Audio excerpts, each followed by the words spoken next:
Okay, with us is actress and comedian Janeane Garofalo. Hello, how are you? I'm fine, I'm fine. So you really are for disarming Iraq. Yeah, absolutely. But you want to think we can do it peacefully. I think actually, as I mentioned earlier, if you guys have access to the New York Times or online, there's an excellent op-ed piece by Nicholas Kristof, which likens this situation to Eisenhower's dealings with Nasser in Egypt. And Nicholas Kristof is talking about how containment actually does work and can work and saves lives of the troops and it saves lives of the Iraqi civilians. And in our case, it's going to, I think, be very helpful in ratcheting down extremist retaliatory strikes. And that is about Nasser. And Nasser and Ike went against. He actually played the role of the French a little bit and said, you know, I don't think I'm going to get involved because the Suez Canal is going to be cut and all this stuff. But no, he didn't say I don't think I'm going to get involved. But he stayed out of a resolution and it aggravated Europe. But just talking about Nasser, if Israel didn't kick Nasser's butt, what would have happened to Nasser? He would have continued to flourish and go. Well, that's not necessarily true. And also, he deals with Israel in here and how Israel didn't behave actually completely above board, and they actually framed him for terrorist strikes when they sent Israeli soldiers into Egypt to commit some terrorism and then blame Nasser for it. That, of course, a unique historical perspective, and we're glad that you pointed that out. But now let's talk about what's going on today. Sure. And the problem is, for a lot of people, you know, we have 18 resolutions, the 18th introduced yesterday, on the books, asking Saddam Hussein to go ahead, belly up to the bar, let's do what you agreed to. He hasn't done it. The French are saying, you know, let's give him more time. I would say actually, check please. That's what they need to say. That's what's missing is check please, and then I think he'll hop too. But I would actually say to you that some of the reasons that he may not be as compliant as he should be, but also he's been more compliant than our news has led us to believe. I have satellite dish TV and international news, and Hans Blix. Are you watching Al Jazeera? I like to watch Al Jazeera. No, I'm kidding. Hans Blix has actually been much more forthcoming about how cooperative in some areas they have been. That's not really been the way the news is framed here, but be that as it may. I think the Clinton administration made it clear, and this administration makes it clear, that compliance is irrelevant. Madeleine Albright was unfortunately, very vocal about compliance is irrelevant and sanctions don't get lifted until he's gone. Okay, now why are you going to disarm in the face of that? I think he is very well aware also that the hawks in this administration they don't care at all whether he complies to arms inspections. In fact, this administration is adamant that they don't want more inspections. And also there's a myth that he kicked the inspectors out, UNSCOM inspectors out, who were very successful, by the way.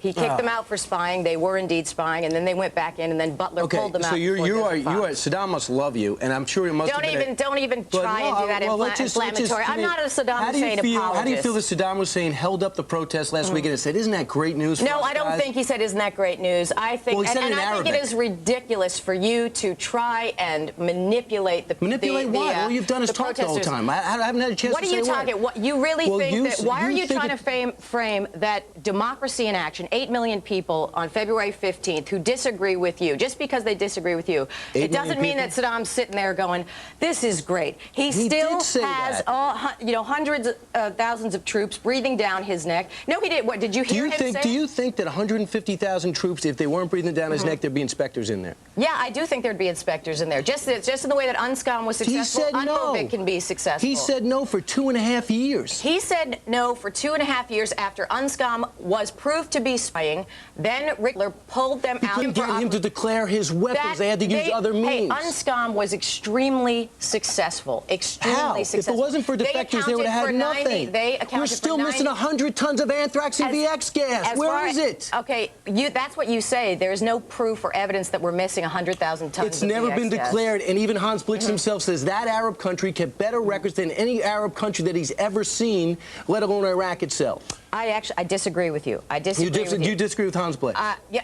First of all, Hans Blix, like I said, has been much more positive about Iraqi Did you read Time magazine this week? No, I didn't. Well, Did you read Foreign Affairs magazine this week? I read it out loud to Steve. This week? But what is your point? You don't think it's a good idea for Saddam Hussein to be out of power?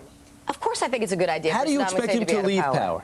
I think that if we work with the international community and the Arab League and increased weapons inspections, we can accomplish disarmament. If you were lost, just a second, if you were lost, would you want a scientist to find your child, or would you want a actual inspector or a policeman or a detective to find your child? You're asking scientists to find weapons. They're supposed to detect weapons, but not understand what they're building in tunnels that don't exist. These are inspectors who are very good at their job. But they can't detect things. They're there to analyze things like what happened in South Africa. I think if the United States and Britain would help them more, it also would be more successful. Inspectors, that's what they do. They're very well trained to find weapons. Right. That's what they do, and they do it very well. You just distrust this government inherently. You distrust Colin Powell when he sat there and said, here is intercepts of Iraqis trying to cover up nerve gas. You distrust the British dossier was bogus, and you know What was bogus about it? It was a student's grad paper that was cut and pasted so cavalierly that they even left the grammatical errors. Well, I think it would be safe to say Brian and Janeane do not agree on this. Yeah. Let me ask you. We do not agree. Are there any circumstances where you would think war with Iraq is appropriate? I guess those circumstances have not revealed themselves yet. I think that this will be one of the worst chapters in American history if it is perceived by the Arab world that a U.S.-led invasion that was not justified, not in self-defense, goes forward. Plus the fact international law matters. The UN is not irrelevant. You know, it is unfair. Do you like Thomas Friedman? I do like Thomas Friedman. Can I just quote you Thomas Friedman, January 22nd? He says, what liberals fail to realize about war with Iraq is that it's not some distraction from the war in al-Qaeda. That is a bogus argument. Just because oil is at stake does not mean it's illegitimate. Though disarmament is legitimate, the real prize is regime change. Faltering Arab states are churning out these terrorists, and that's the only way to stop. Well, if we want to get Arab states that are churning out terrorists, there's certainly a whole lot of places we should be. Saudi Arabia and Pakistan. Unless we could do the whole Arab region, don't start it? First of all, there's no links between... Oh, wait a minute. There's no links between Iraq and al-Qaeda that have been established. He just said it's bogus. A guy that you like, that right-wing guy, Thomas Friedman. First of all, the liberals thing, just because you're in the peace movement, you're a liberal automatically. The liberal bashing is... You just said the word. I said the liberal. He said the liberals, what the liberals fail to realize. Now, second of all, Thomas Friedman has ratcheted way down. He has said very recently... Yes, he has. He said right plan, wrong guys about the Bush administration. And Iraq, you break it, you bought it. Talking about how we need more information about how much this is going to cost and what the repercussions of the occupation You don't think those people deserve a shot at freedom? Of course I do. And stop framing it that way. I absolutely What other way does it frame it? These people are going to be liberated. Why don't they have a shot at being liberated? Why don't those people have a shot at liberation? And first of all, negotiating with Turkey sure isn't going to accomplish that. Turkey with one of the worst human rights records in the world, by the way. Compared to who? You think they have a worse human rights record than Iraq? They're number 4. You do the rankings? Turkey is number 4. I don't have...